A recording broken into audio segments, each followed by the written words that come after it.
Trust and transparency in Ontario policing is the focus of an upcoming province-wide review.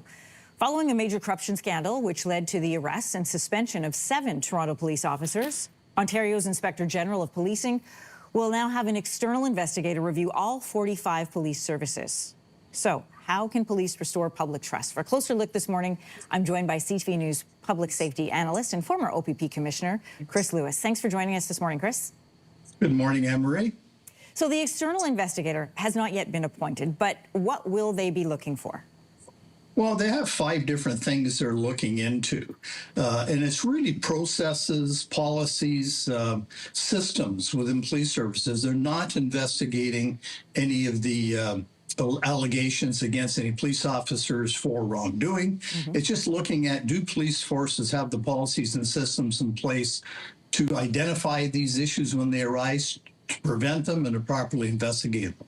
You said that policing is one of the most highly regulated and governed professions, yet this corruption was discovered by another police service. So what is the concern from within policing when corruption scandal of this scale falls through the cracks and it's discovered by another service?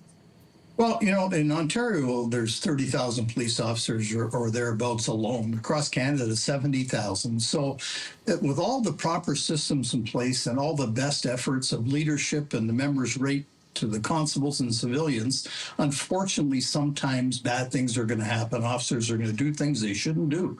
And so having the systems in place to identify that really is a challenge, because many of the issues that occurred in the most recent arrests occurred while they were off duty. Well, police officers aren't followed around by sergeants when they're off duty to make sure they're obeying the law. Some of the things, including access to computers to get at information, I mean, that happens hundreds of times a day for every officer in every department. So how do you supervise that? But I think some of the things they're looking into, they're going to find are really difficult to manage.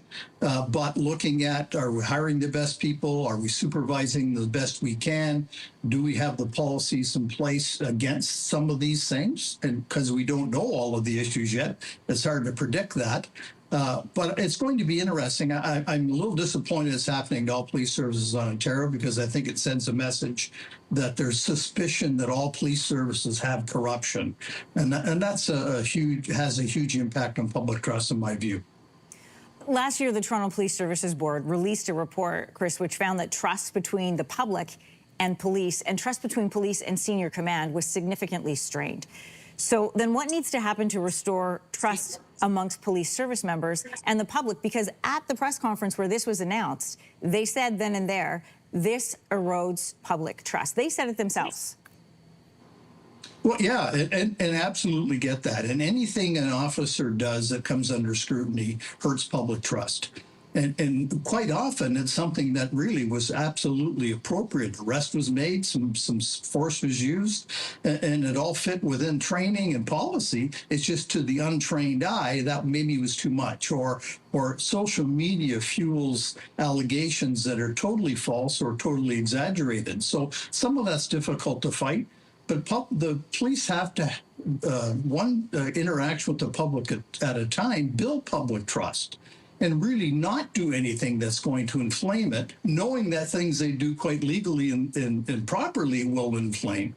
And at the same time, some of the stuff coming out of the U.S. impacts Canadian policing. The George Floyd incident hurt public trust in policing across Canada. It wasn't a Canadian officer that did that. So there's a lot of factors at play here, but by police always doing their best and being their best, they're going to help continue to build public trust.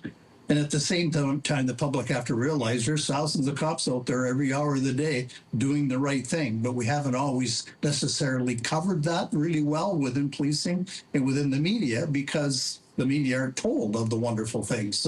But they are told of the bad. So that's an ongoing issue that needs to be continually worked on. Since the arrest and the announcement of the review, there's been a lot of focus at Toronto Police Chief Myron Demkiw.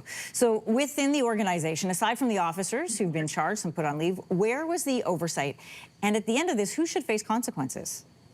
Well, I certainly don't think the chief should be blamed for this. He's responsible for the department to make sure that things are done appropriately, and when they're not, that action is taken, et cetera. And that's occurring. I mean, you have to look at the positive piece of this, if you could call it that.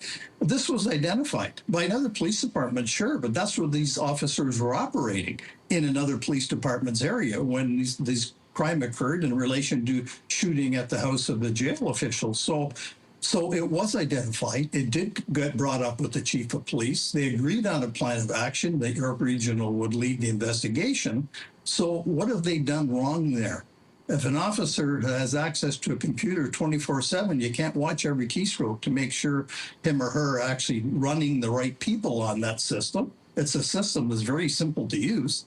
How do you have oversight over that? So the bottom line is that we don't know all the issues yet that caused this or allowed it, and we have to find those out before there can be a determination as to was there fault by a supervisor, or does someone on command staff know and didn't do anything about it? If that occurred, then there's more people to be dealt with.